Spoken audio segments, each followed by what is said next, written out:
Hello dear, welcome back. In this lecture, we will see hemostasis and its components.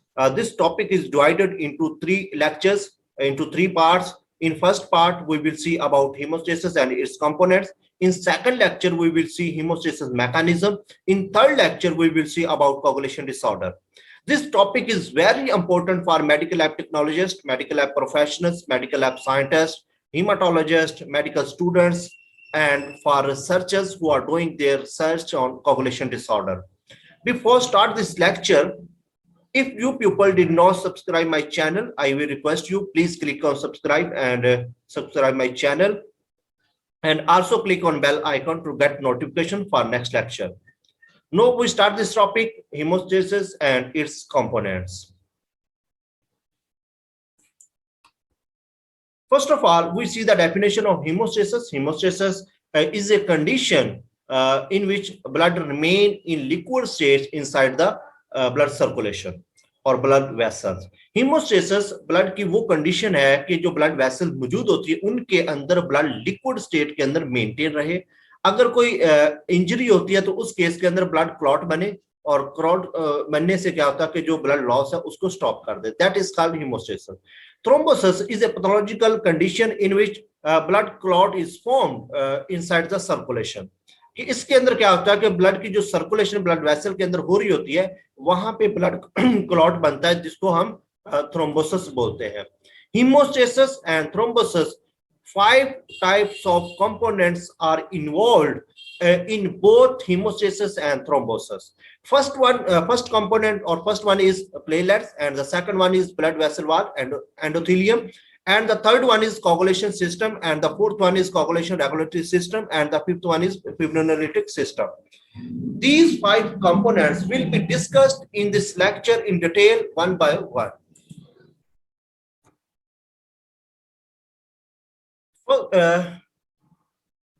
First component is platelet.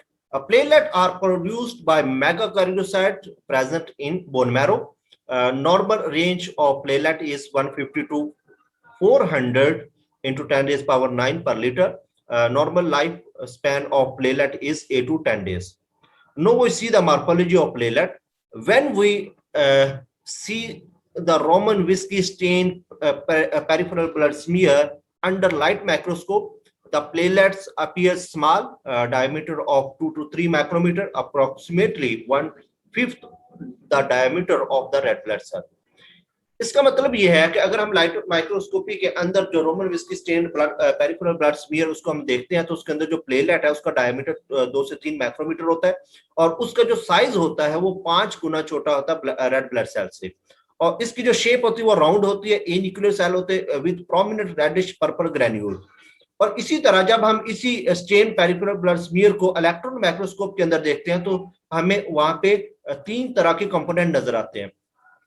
First one is glycoprotein receptor, के platelet की surface के ऊपर glycoprotein receptor मौजूद होते हैं, और 2 types of cytoplasmic granules. हमें जो जब हम इलेक्ट्रॉन माइक्रोस्कोप के अंदर इसी पेरिफेरल ब्लड स्मीयर को देखते हैं तो वहां पे हमें 2 तरह के साइटोप्लाज्मिक ग्रैन्यूल्स नजर आते हैं, और third one is contractile cytoskeleton. Glycoprotein receptor, 2 types of glycoprotein receptors are present over the surface of the platelet when we see peripheral blood smear under electron microscope. The first one is glycoprotein 2b3a and the second one is glycoprotein 1b9. Both receptors are involved in platelet adhesion and platelet aggregation that are part of the primary hemostasis. It will be discussed in detail in second lecture of this series. And the second part, second thing is cytoplasmic granules. There are 2 types of cytoplasmic granules. First one is alpha granules and dense granules. This is a diagram of platelet. When we see the peripheral blood smear under electron microscope, the platelet उसके अंदर जो है हमें 2 तरह के receptor नजर आएंगे, जिस तरह ये डायग्राम के अंदर दिखाया ग्लाइकोप्रोटीन 2b3a और ग्लाइकोप्रोटीन 1b9. और इसके अलावा प्लेटलेट के अंदर 2 तरह के ग्रैन्यूल्स हो गए. First one is dense bodies and the second one is alpha granules. Dense body के पास एडीपी, एटीपी, सेरोटोनिन और कैल्शियम होगा, और अल्फा ग्रैन्यूल्स के पास एडियो प्रोटीन्स होंगे, ग्रोथ फैक्टर्स होंगे और कोगुलेशन फैक्टर्स होंगे. ये तब हमें नजर आएगी जब हम पेरिफेरल ब्लड स्मीयर को इलेक्ट्रॉन माइक्रोस्कोप से देखें। इसी तरह और जो थर्ड कंपोनेंट था वो था कंडक्टाइल साइटोस्केलेटन। ये बेसिकली प्रोवाइड करता है जो शेप होती है उसको मेंटेन रखता है, microtubule microfilament which maintain the disc shape of platelets. अब role of platelet in haemostasis, अब जो प्लेलेट्स है इसका हीमोस्टेसिस के अंदर रोल क्या है, जिस तरह मैंने आपको पहले बताया कि ये जो रिसेप्टर होते हैं इनकी वजह से जो प्राइमरी हीमोस्टेट के अंदर जो हीमोस्टेसिस के अंदर उसके अंदर जो प्लेलेट एडिशन है उसके अंदर ये अपना रोल प्ले करते हैं। उसके अलावा जो इनके पास अल्फा ग्रेन्यूल्स और डेंस बॉडीज होते हैं, ये वहां उसके अंदर जो उनके फैक्टर्स होते हैं या सेरोटोनिन और डिफरेंट तरह के, उनको ये रिलीज करते हैं जो प्रोकोगुलेट का रोल प्ले करते हैं, और इसी तरह ये कोगुलेशन के अंदर ये अपना रोल प्ले करते हैं। अब ये था पहला पार्ट। अब सेकंड जो कंपोनेंट था जो हीमोस्टेसिस और थ्रोम्बोसिस के अंदर इन्वॉल्व होता वो होती है blood vessel wall. Blood vessel wall की जो इनर लाइनिंग है वो होती है एंडोथेलियल सेल की। वो जो एंडोथेलियल सेल की जो लाइनिंग होती है वो जो हीमोस्टेसिस होती है उसके रेगुलेशन के अंदर रोल प्ले करती है। जो एंडोथेलियल सेल की जो लाइनिंग है वो प्लेलेट की एक्टिवेशन और कोगुलेशन और को प्रिवेंट करती है और फिब्रिनोलाइसिस को इनहांस करती है। अब ये किस तरह से करती है, ये 3 एंटी थ्रोम्बोटिक सिस्टम होते हैं जिनको ये यूज करता है एंडोथेलियल सेल, और यूज करने के बाद क्या होता है कि ये कोगुलेशन को लिमिटेड कर देता है। वो कौन से है, वो एंटी थ्रोम्बन 3 है, protein C and protein S है, और टिश्यू फैक्टर पाथवे इनहिबिटर है।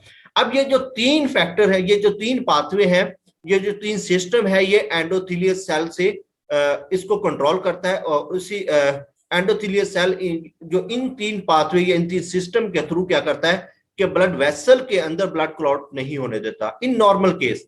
अब अगर कोई इंजरी होती है तो ये सारे के सारे जो एंटी थ्रोम्बोटिक सिस्टम था ये प्रोकोगुलेट के अंदर कन्वर्ट हो जाएगा, और जिसकी वजह से क्या होगा कि कोगुलेशन सिस्टम जो है उसको ये स्ट्रॉन्ग कर देंगे, कोगुलेशन को प्रोवोक करेंगे। उसके अलावा जो अगर ब्लड वेसल वॉल के अंदर कोई इंजरी होती है तो ब्लड वेसल वॉल के अंदर, जिस तरह मैंने आपको पहले बताया कि एंडोथेलियल सेल मौजूद होते हैं, जो एंडोथेलियल सेल जो होते हैं ये एंडोथेलियन रिलीज करते हैं, वो जाते हैं at the site of injury वहां पे, और वहां पे जाके जो ब्लड वेसल वॉल होती है उसको कंस्ट्रिक्ट करते हैं, जिसकी वजह से होता है कि ब्लड लॉस जो है वो स्टॉप हो जाता है।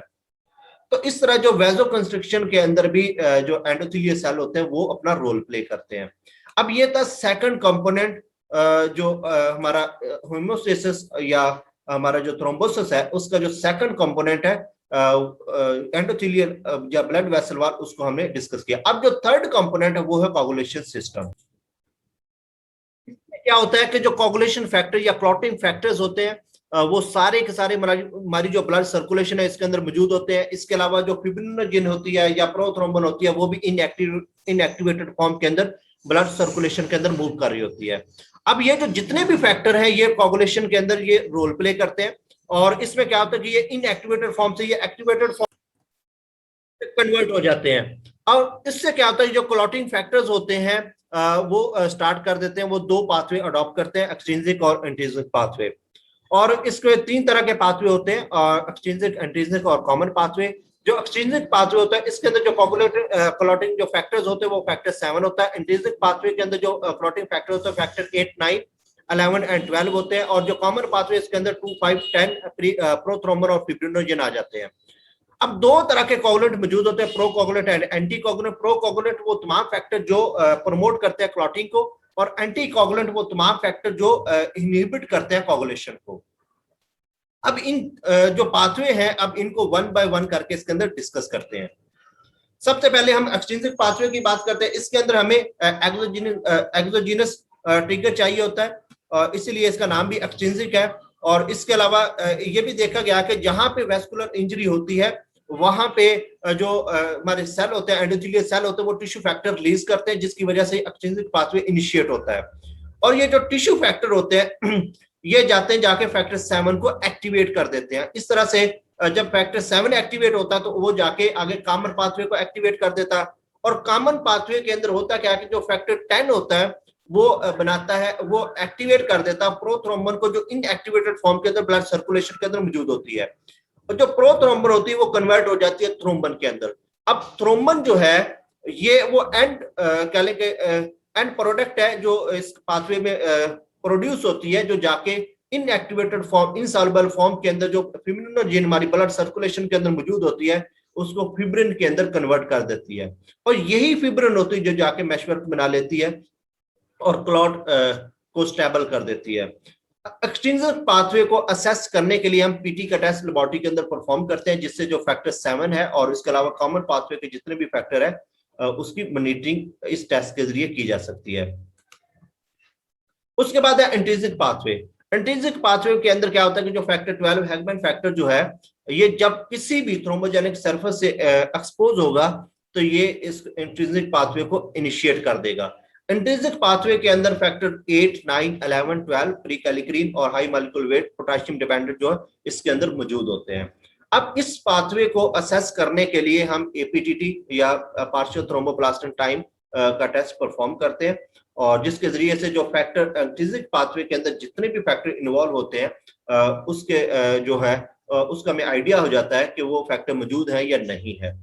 और जो लास्ट पाथवे वो है कॉमन पाथवे। कॉमन पाथवे जो है इंट्रिंसिक और एक्सट्रिंसिक दोनों पाथवे के अंदर ये इन्वॉल्व होता है। इसके अंदर जो फैक्टर 2, 5 और 10 फैक्टर इसके अंदर इन्वॉल्व होते हैं।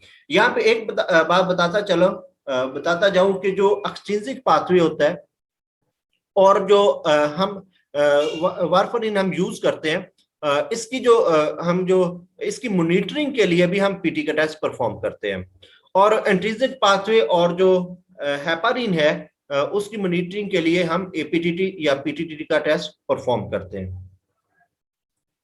अब ये इसकी स्कीमेटिक डायग्राम है, इसके अंदर आप देखा जा सकता है कि ये एक्सट्रिंसिक पाथवे है, ये इंट्रिंसिक पाथवे और ये कॉमन पाथवे है। एक्सट्रिंसिक पाथवे के अंदर क्या होता है कि वैस्कुलर इंजरी हुई, टिश्यू फैक्टर रिलीज हुए, इन्होंने जाके जो एक्सट्रिंसिक पाथवे को इनिशिएट कर दिया कि ये जो टिश्यू फैक्टर है इन्होंने जाके फैक्टर 7 को एक्टिवेट किया और इन्होंने जाके आगे कॉमन पाथवे जो है उसको एक्टिवेट किया। और इसी तरह जो इंट्रिंसिक पाथवे के अंदर जो फैक्टर 12 है जिसको हमने हैगमैन फैक्टर बोला कि ये एक्टिवेट होता है, वो जाके फैक्टर 11 को एक्टिवेट करता है, फैक्टर 11 आगे जाके फैक्टर 9 और 8 को एक्टिवेट कर देता है। जो फैक्टर 8 है ये आगे फैक्टर 10 को एक्टिवेट कर देता है। अब इसमें ये चीज क्लियर है कि इंट्रिंसिक और एक्सट्रिंसिक दोनों पाथवे जाकर जो कॉमन पाथवे का फैक्टर 10 है उसको एक्टिवेट कर रहे हैं। फैक्टर 10 देन एक्टिवेट करेगा फैक्टर 5 को, फैक्टर 5 2 को एक्टिवेट करेगा। अब ये जो फैक्टर 2 होता है ये जाके जो हमारी ब्लड सर्कुलेशन के अंदर प्रोथ्रोम्बन इनएक्टिवेटेड फॉर्म के अंदर मौजूद होती है उसको एक्टिवेट करता है, वो थ्रोम्बन में कन्वर्ट हो जाती है। वो थ्रोम्बन आगे फर्दर जो है फिब्रिनोजेन जो इनसॉल्युबल फॉर्म के अंदर ब्लड सर्कुलेशन के अंदर इनएक्टिवेटेड फॉर्म के अंदर सर्कुलेट कर रही होती है उसको फिब्रिन के अंदर कन्वर्ट कर देता है। वो फिब्रिन जाके मैशवर्क बना लेती है और क्लॉट बना देती है। उसके बाद कोगुलेशन रेगुलेटरी मैकेनिज्म है, अब हम इसको डिस्कस करते हैं। 3 endogenous anticoagulants are involved in coagulation regulatory mechanism. First one is antithrombus, second one is protein C and S, and the third one is tissue factor pathway inhibitor. एंटीथ्रोम्बन के case के अंदर क्या होता है कि ये एंटीथ्रोम्बन के अंदर जो एंटीथ्रोम्बन 3 is one of the most important coagulation regulatory that is involved in coagulation regulatory mechanism. ये सबसे ज्यादा इंपॉर्टेंट है एंटीथ्रोम्बन 3। ये जाती है जाके क्या करती है कि जो एंडोथेलियल सेल मौजूद होते हैं उसकी सरफेस के ऊपर हेपारिन लाइक मॉलिक्यूल्स होते हैं, उनके साथ ये बाइंड कर जाती है। जब ये उनके साथ बाइंड कर जाती है तो फिर क्या करती है कि ये जो थ्रोम्बन होता है उसकी जो एक्टिविटी होती है, और उसके अलावा जो फैक्टर 11 है, 9 है, और जो 9, 11 और 10 जो है फैक्टर, और उसके अलावा 12 फैक्टर जो एक्टिवेटेड फॉर्म के अंदर होते हैं जो कोगुलेशन पाथवे के अंदर इन्वॉल्व होते हैं, ये उसको जाके उसकी जो एक्टिविटी होती है उसको इनहिबिट कर देती है। और इसके अलावा जो heparin use to minimise thrombosis acts by activating antithrombin 3। और जो सेकंड जो जो एंटीकोगुलेंट्स है वो क्या है, protein C and S.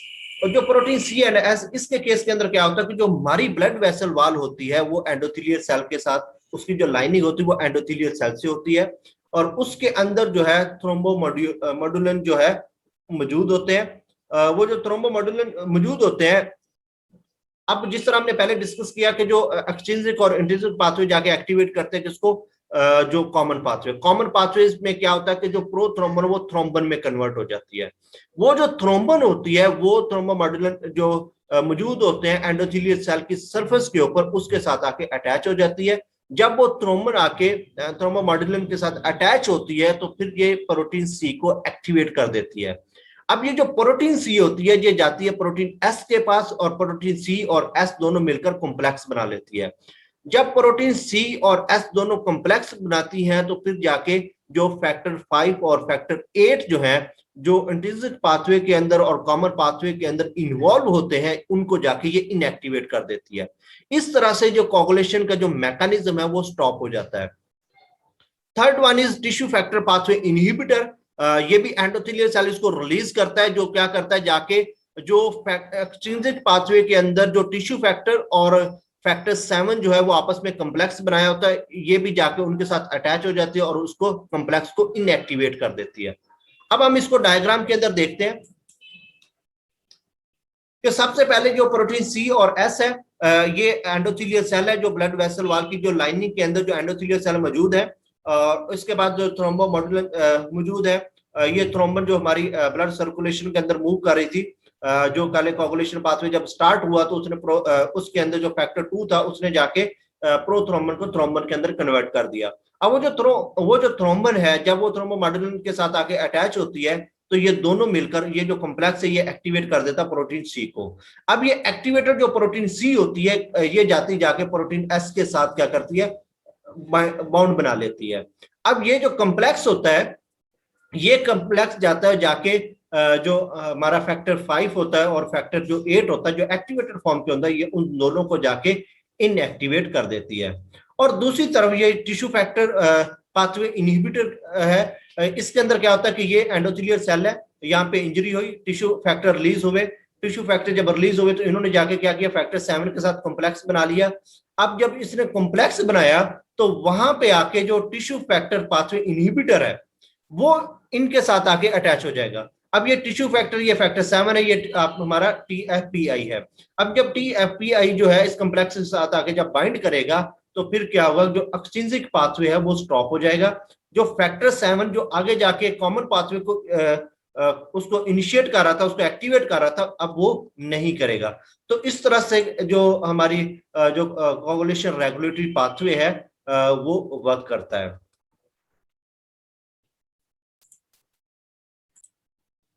Fibrinolytic system, fibrinolytic जिस तरह हमने पहले जो हेमोस्टेसिस के 4 कंपोनेंट डिस्कस किए, सबसे पहले हमने प्लेटलेट को डिस्कस किया, उसके बाद हमने ब्लड वेसल वॉल को डिस्कस किया, और उसके बाद हमने कोगुलेशन पाथवे को, और उसके बाद जो कोगुलेशन रेगुलेटरी पाथवे हमने उसको डिस्कस किया।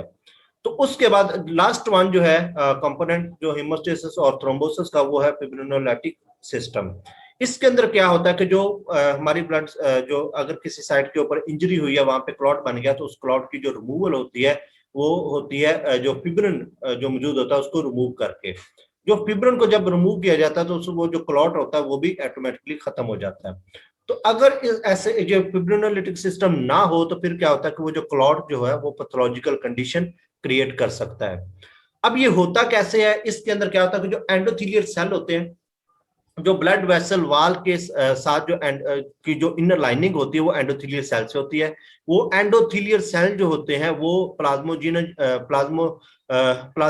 जो एक्टिवेटर्स होते हैं वो रिलीज करते हैं, और जिसमें सबसे जो इंपॉर्टेंट है वो टिश्यू प्लाज्मिनोजिन एक्टिवेटर है।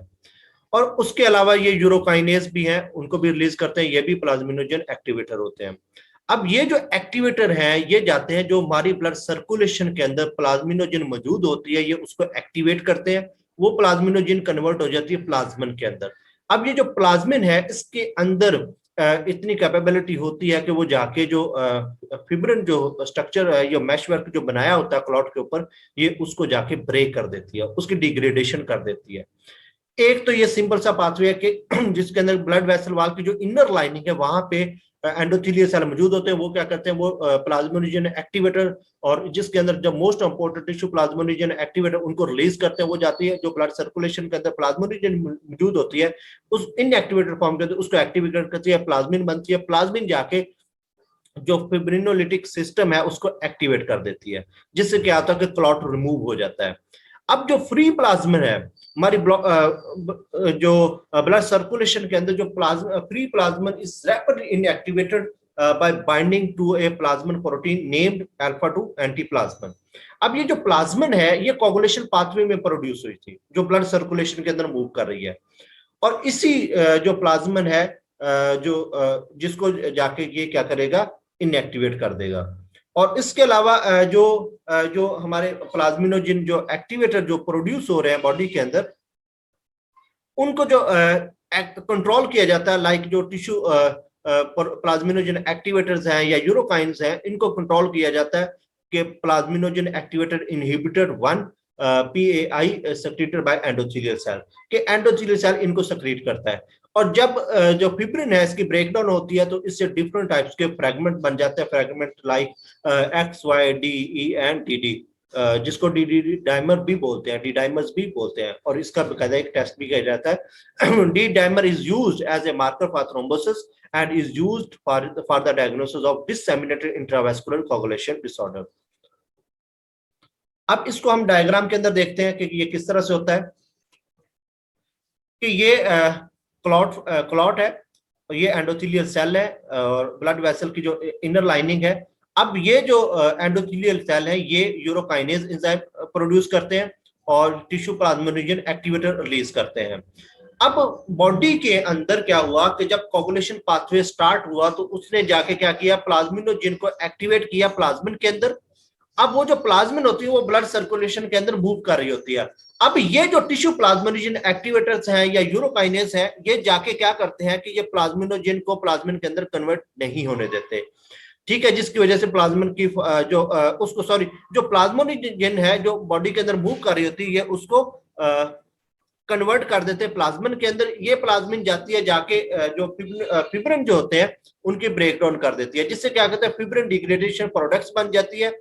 और इसके अलावा वो प्लाज्मिन जो अब एंडोथेलियल सेल ने यूरोकाइनेज और टिश्यू प्लाज्मिनोजन एक्टिवेटर तो रिलीज कर दिए, अब इनको जो कंट्रोल करती है वो होती है प्लाज्मिनोजन एक्टिवेटर इनहिबिटर 1।